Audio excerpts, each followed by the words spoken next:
इसमें तो मोबाइल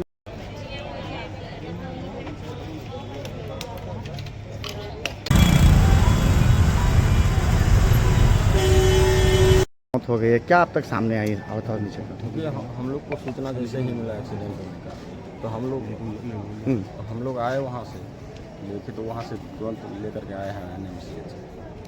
क्या नाम था, कहाँ के रहने वाला था ये? ये इस एक का निकला है मुकेश कुमार, पंडारक का है रहने वाला, और दूसरा युवक का कोई देख रहे हैं उसका। कहाँ पर ये घटना हुई है सर?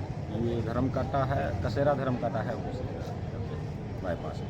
आप अपना परिचय दीजिए। मेरा यह SI वीरेंद्र कुमार है।